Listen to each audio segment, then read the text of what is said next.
কিছুদিন আগে তাকে নিয়ে সংবাদ প্রকাশ করে বিখ্যাত ইংলিশ গণমাধ্যম দ্য গার্ডিয়ান, যেখানে ফারহান আলী ওয়াহিদকে ইংলিশ প্রিমিয়ার লিগের পাশাপাশি ফুলহামের সম্ভাবনাময় তরুণ ফুটবলার হিসেবে উল্লেখ করে তারা। একাডেমি থেকে গেল মৌসুমে ফুলহামের মূল দলের সঙ্গে অনুশীলন করেছিলেন ফারহান।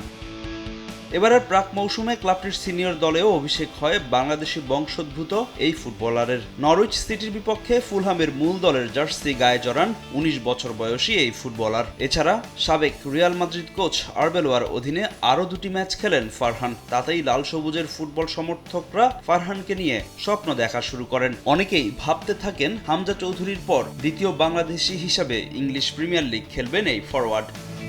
তবে আপাতত এক মৌসুমের জন্য সেই স্বপ্ন বাস্তবায়িত হচ্ছে না, কারণ ফারহানকে আগামী এক মৌসুমের জন্য ধারে ইংলিশ লিগ টায়ারে পঞ্চম স্তরের ক্লাব বোরহাম উড়ে পাঠিয়েছে ফুলহাম।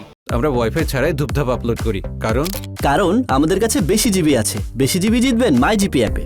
নিজেদের অফিসিয়াল ওয়েবসাইটে এক বিবৃতির মাধ্যমে এমন তথ্য জানায় ইপিএল এর ক্লাবটি। মূলত নিয়মিত গেম টাইম পাওয়ার সঙ্গে সিনিয়র দলে খেলার অভিজ্ঞতা নিতেই এমন সিদ্ধান্ত নিয়েছে ফুলহামের ক্লাব ম্যানেজমেন্ট। সেই সঙ্গে ফারহানকে তার পরবর্তী চ্যালেঞ্জের জন্য শুভকামনাও জানায় তারা। ফুলহামের একাডেমির পর বয়সভিত্তিক দলে পারফরমেন্স করে আলোচনায় আসেন ফারহান আলী ওয়াহিদ। গেল মৌসুমে ক্লাবটির অনূর্ধ্ব 18 দলের হয়ে 17 ম্যাচে 7 গোল করেন এই ফরওয়ার্ড। পরবর্তীতে ক্লাবের অনূর্ধ্ব 21 দলের হয়ে অভিষেক ম্যাচেই গোলের দেখা পান ফারহান। সেই সঙ্গে গেল নভেম্বরে প্রিমিয়ার লিগ 2 এর মাস সেরা খেলোয়াড়ের পুরস্কারও নিজের করে নেন এই ফুটবলার। সেই মাসেই 2 ম্যাচে 3 গোল করেন তিনি।